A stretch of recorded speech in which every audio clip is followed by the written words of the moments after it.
गएको 24 घण्टामा थप 3,479 कोरोना सङ्क्रमित थपिए। 79 जनाको ज्यान गयो।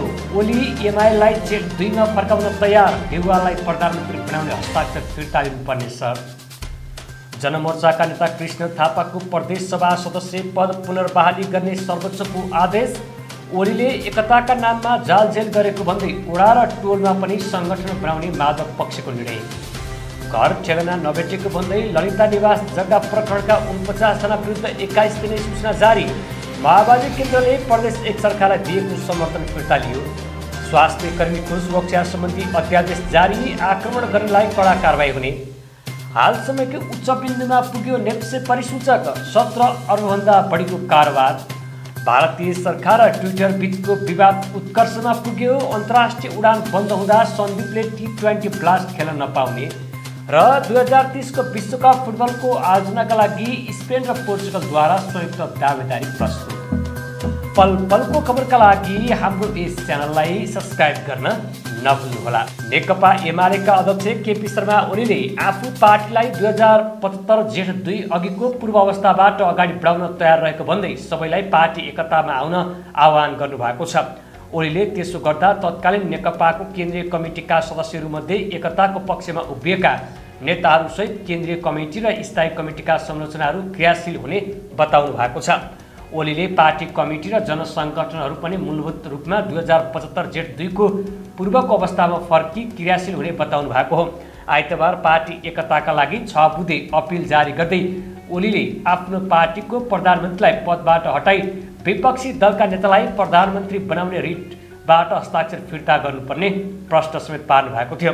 ओलीले यसबीचमा भएका कारबाही फिर्ता गर्ने र कुनै पूर्वाग्रह र भेदभाव नराखिने समेत उल्लेख गर्नु भएको छ।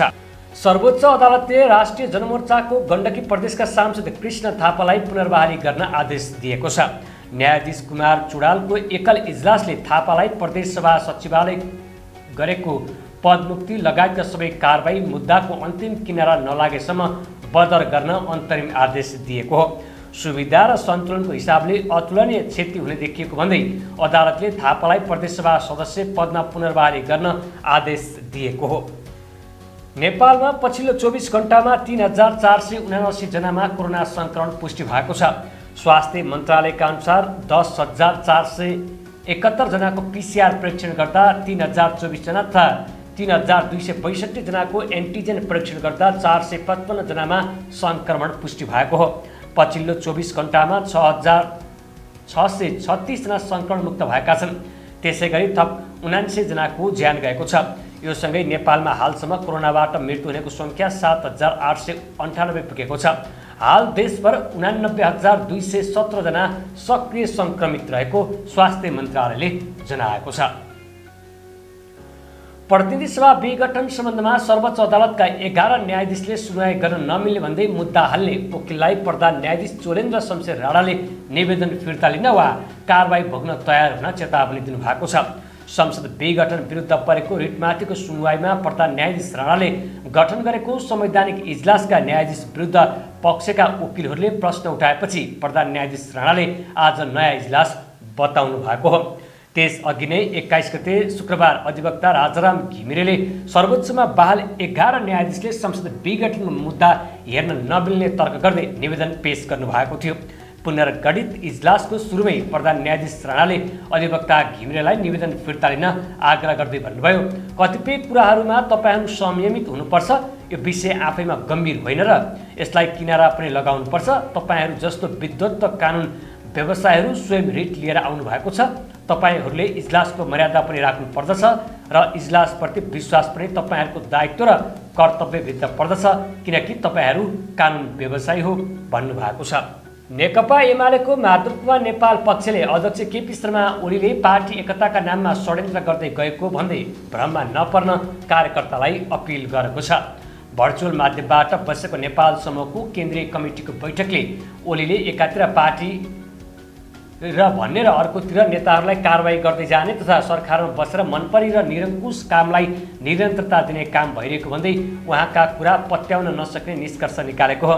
आफूहरूले एकताको अनेकौं प्रयास गर्दा पनि ओलीले कमजोरी ठानेर झन पेल्दै लगेको र अन्तिममा पार्टी विभाजनको सङ्घारमा पुर्याएको भन्दै नेपाल समूहले ओलीको चालबाजीपूर्ण वार्ताको भ्रम नपर्न सम्बन्ध सबैसँग आग्रह समेत गरेको छ।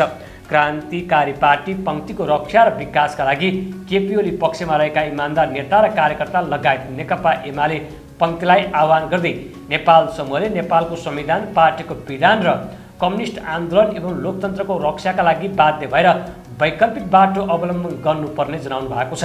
देशव्यापी रूपमा सङ्गठनलाई ओडा र टोलसम्म अगाडि बढाउनु पर्ने नेपाल समूहको निष्कर्ष रहेको छ।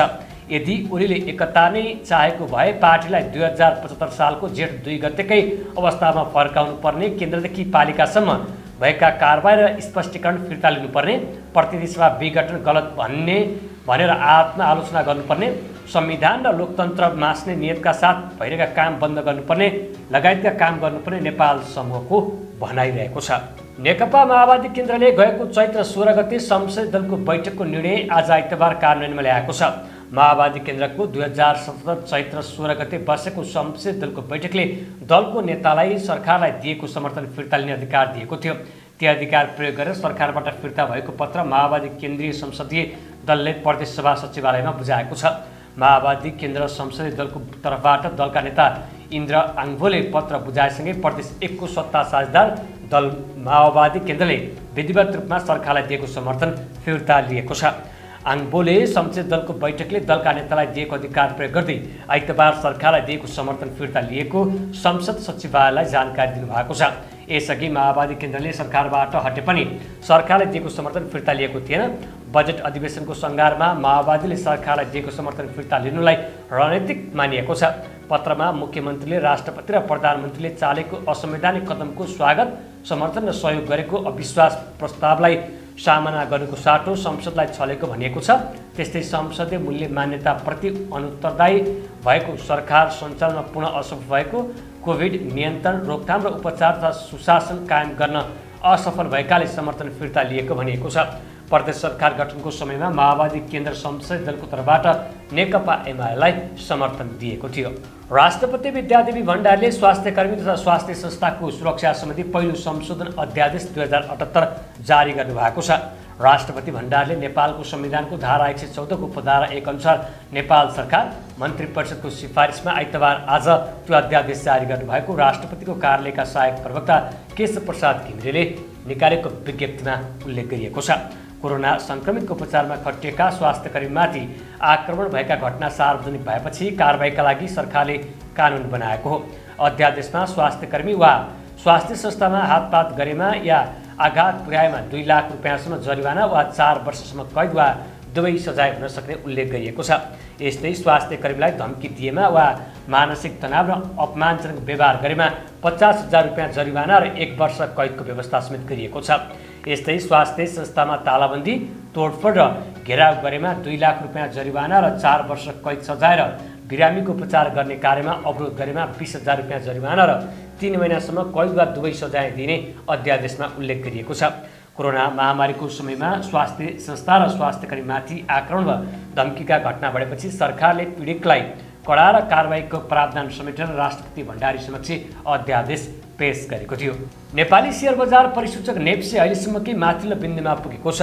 साताको पहिलो कारोबारको दिन आइतबार नेप्से परिसूचक 2906.91 अङ्कमा पुगेर रोकिएको छ। आइतबार नेप्से परिसूचक 2920.91 बिन्दुमा पुगेर तल फर्किएको हो। आइतबार बजार 50.14 अङ्कले बढेको छ। यो 1.76% वृद्धि हो। आइतबार बैंकिङ परिसूचकले बजारलाई नेतृत्व गर्यो। यसको प्रभाव समग्र परिसूचकमा परेको हो। 50 अङ्कले वृद्धि भएको दिन समेत कुल 6 वटा समूहको मूल्यमा भने गिरावट आएको छ। आज बैंक, विकास बैंक, वित्त, लघुविद्युत, म्युचुअल फन्ड, लगानी र अन्य समूहको परिसूचक बढेको छ। तर व्यापार, होटल र पर्यटन, जलविद्युत, निर्जीव बीमा, निर्माण तथा उत्पादन र जीवन बीमा समूहको परिसूचक भने घटेको छ। सहकारी तथा गरिबी निवारण मन्त्रालय अन्तर्गत मालपोत कार्यालय काठमाडौँले बालुवाटार स्थित ललिता निवासको सार्वजनिक जग्गा प्रकरणमा मुछिएकाहरूको घर ठेगाना पत्ता नलागेको भन्दै सूचना जारी गरेको छ। भूमि सुधार तथा मालपोत कार्यालय दिल्ली बजारबाट 21 दिने सूचना जारी गर्दै 279 रोपनी सार्वजनिक जग्गा प्रकरणमा आरोपीको घर नखुलेको बताइएको हो। यो सूचना आजको गोरखापत्रमा छापिएको छ। काठमाडौँ महानगरपालिका वार्ड नम्बर 4 बालुवाटा स्थित ललिता निवास क्याम्प क्षेत्रभित्र पर्ने सार्वजनिक जग्गा विभिन्न व्यक्ति संस्थाको नाममा दर्ता थियो। मालपोत ऐन 2934 को दफा 24 को उपदफा 2 बमोजिम नेपाल सरकारका नाममा ती जग्गा कायम गर्नुपर्ने भएकाले संस्था र व्यक्तिहरूलाई म्याद सूचना घर दैलोमा बुझाउन जाँदा घर ठेगाना पत्ता नलागी म्याद तामेल हुन नसकेको भन्दै सम्बन्धित मालपोत कार्यालय तथा तामेल गर्न गएका कर्मचारीबाट फिर्ता प्राप्त भएको हुँदा यो 21 दिने म्याद सूचना जारी गरिएको छ। उक्त सूचनामा भनिएको छ भाटबेटिनीका सञ्चालक रहेका मिनबहादुर गुरुङ, रामकुमार सुवेदी, शुभकान्त ढकाल लगायत 49 जनाको घर ठेगाना पत्ता नलागेको भन्दै सूचना जारी भएको छ। ती जग्गा नेपाल सरकारका नाममा कायम गर्नु नपर्ने कुनै कारण भए आफ्नो भएको भनाई सबुत कागज प्रमाणसहित बाटोको म्याद बाहेक 21 दिनभित्र कार्यालयमा लिखित प्रतिक्रियासहित उपस्थित हुन पनि भनिएको छ।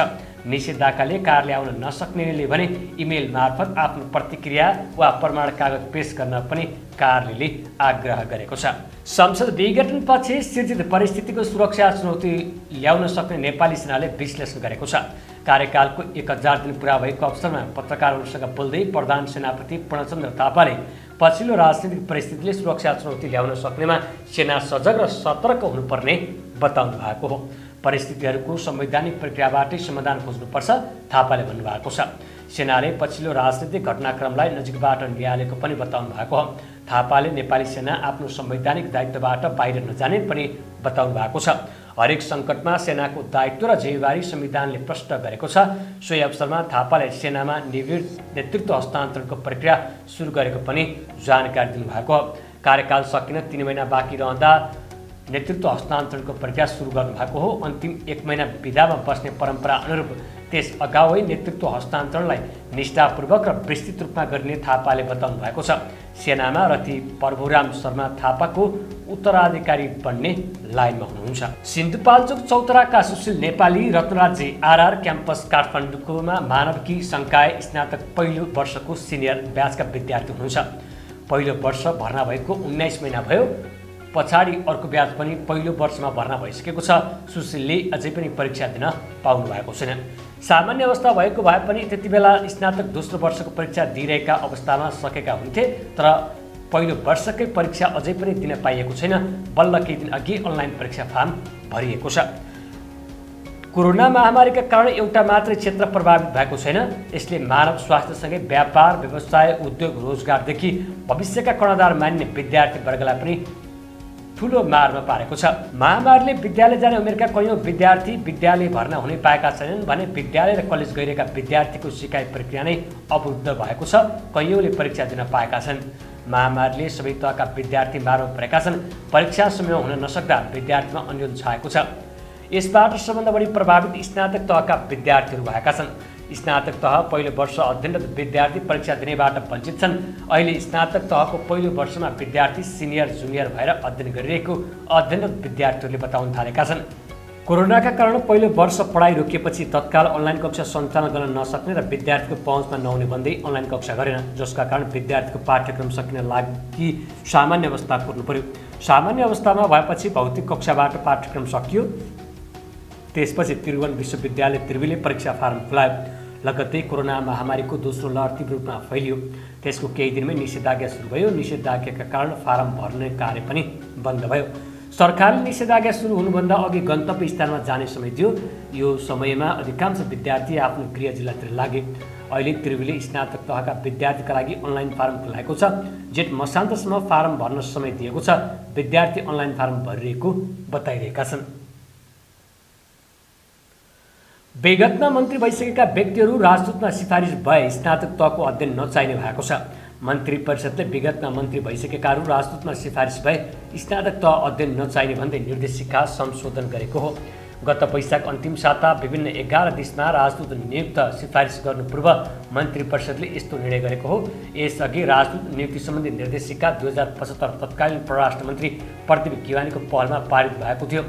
उक्त निर्देशिकामा राजनीतिक नियुक्ति पाएर राजदूत हुने व्यक्तिको कम्तीमा स्नातक तहको शिक्षा हुनुपर्ने र सम्बद्ध मुलुकको विषयमा भाषासहितका विषयमा जानकार हुनुपर्ने प्रावधान तोकिएको थियो। विगतमा मन्त्री भएका बाहेकका हकमा भने स्नातक तह उत्तीर्ण हुनुपर्ने प्रावधानलाई यथावत राखिएको छ। भारतीय सरकार र ट्विटर बीचको विवाद पछिल्लो समय उत्कर्षमा पुगेको छ। भारतको केन्द्र सरकारले ट्विटरलाई नयाँ डिजिटल नियम तुरुन्त लागू गर्ने अन्यथा गम्भीर परिणाम भोग्नुपर्ने चेतावनी दिएको छ। विवाद उत्कर्षमा पुगेपछि ट्विटरले केही भारतीय नेताहरूको भेरिफिकेसन ब्लू टिक हटाइदिएको छ। ट्विटरले सत्तारूढ दल भाजपा निकट राष्ट्रिय स्वयंसेवक दल आरएसएसका प्रमुख मोहन भागवतको अकाउन्ट अनभेरिफाई गरेको हो। यस्तै सङ्घका सुरेश सोनी, अरुण कुमार, सुरेश जोशी र कृष्ण गोपालको पनि भेरिफिकेसन हटाएको छ। भारतमा गणतन्त्र दिवसको दिनमा भएको कृषि कानुनको विरोध आन्दोलनमा किसानले ट्र्याक्टर र्याली निकालेका थिए। आन्दोलनमा ट्विटरले आफ्नो समर्थन रहेको बताएपछि सरकार र ट्विटरबीच विवाद सुरु भएको हो। हाल भारतमा बढिरहेको कोरोना सङ्क्रमण नियन्त्रणमा पनि सरकारले प्रभावकारी काम गर्न नसकेको भन्दै ट्विटरमा सर्वत्र विरोध भएपछि सरकार र ट्विटरबीचको विवाद झनै उत्कर्षमा पुगेको छ। पश्चिमी अफ्रिकी मुलुक बुर्किनामा फासोमा सशस्त्र विद्रोहीको आक्रमणमा कम्तीमा 130 जनाको ज्यान गएको छ। बुर्किना फासोको उत्तरी क्षेत्रमा स्थानीय विद्रोही समूहको आक्रमणमा परेर 30 सर्वसाधारणको ज्यान गएको बीबीसीले जनाएको छ। स्थानीय सोल्हानमा राहतको समयमा विद्रोहीले सर्वसाधारणका घरमा आगजनी गरेको साथै जथाभावी आक्रमण गरेको त्यहाँका सरकारी अधिकारीहरूले जनाएका छन्। घटनाको बारेमा कसैले जिम्मेवारी नलिए पनि सीमा क्षेत्रमा सशस्त्र गतिविधि गरिरहेका इस्लामिक आक्रमणकारीहरूको संलग्नता रहेको सरकारी अधिकारीहरूले आशंका गरेका छन्। उक्त आक्रमणको संयुक्त राष्ट्रसङ्घले चर्को आलोचना गरेको छ। आतंकवादको विरुद्धमा एकजुट भएर अघि बढ्न सदस्य राष्ट्रहरूलाई राष्ट्रसङ्घले आग्रह समेत गरेको छ। सो घटना लगत्तै राष्ट्रपति रोब काबोर्डले बुर्किनामा 3 दिनको राष्ट्रिय शोकको घोषणा गर्नुभएको हो। नेपाली लेग स्पिनर सन्दीप लामिछानेले इङ्ल्यान्ड तथा वेल्स क्रिकेट वर्ल्ड आयोजना गरेको आगामी हप्ता सुरु हुने T20 ब्लास्ट गुमाउने भएका छन्। सन्दीपले T20 ब्लास्टमा पहिलोपटक वर्सेस्टायरबाट खेल्ने तयारी गरेका थिए, तर नेपालमा कोरोना महामारीको कारण अन्तर्राष्ट्रिय उडानमा रोक र भिसा आउन भएको ढिलाइले T20 ब्लास्टमा सहभागी हुन नपाउने निश्चित जस्तै भएको सन्दीपका म्यानेजर रमण शिवाकोटीले जानकारी दिनुभएको छ। T20 ब्लास्ट जुन 9 गतेदेखि सेप्टेम्बर 18 सम्म चल्ने कार्यक्रम छ, तर नेपालमा अन्तर्राष्ट्रिय उडानमा रोक लगाइएको छ। सन् 2030मा हुने फिफा विश्वकप फुटबलको आयोजनाका लागि स्पेन र पोर्चुगलले संयुक्त दाबीदारी दिएका छन्। गैराती आपसमा मैत्रीपूर्ण खेल खेल्नु अघि एक समारोहका बीच दुई देशले संयुक्त रूपमा विश्वकप आयोजना गर्ने दाबीदारी सार्वजनिक गरेका हुन्। स्पेन र पोर्चुगल बीचको मैत्रीपूर्ण खेल गोलरहित बराबरीमा सकिएको थियो। स्पेन र पोर्चुगल बीच भएको पहिलो मैत्रीपूर्ण खेलको शताब्दी पुरा भएको अवसर पारेर खेल आयोजना गरिएको थियो। खेलअघि दुवै टोलीका खेलाडी भासुस 2030 अङ्कित टी-सर्ट लगाएर मैदान प्रवेश गरेका थिए। स्पेनी राजा फिलिपे छैटौँ र पोर्चुगिज राष्ट्रपति मार्सेलो रेबेलो डो सोवा बीच सहमति पत्रमा हस्ताक्षर समेत भएको थियो। सन् 2022 को विश्वकप कतारमा आयोजना हुँदैछ। त्यस्तै सन् 2026 को विश्वकप क्यानाडा, मेक्सिको र अमेरिकाले संयुक्त रूपमा आयोजना गर्दैछन्। फिफाले सन् 2030 को आयोजकको घोषणा भने सन् 2024 मा गर्दैछ। पोर्चुगल र स्पेनले आयोजनाका लागि दाबीदारी प्रस्तुत गर्ने घोषणा गर्दा बेलायत, आयरल्यान्ड र उरुग्वेले दाबी गर्ने तयारी गरिरहेका छन्। सही सूचना, ज्ञान र मनोरञ्जनका लागि नवीन खबर हेर्दै गर्नुहोला। धन्यवाद।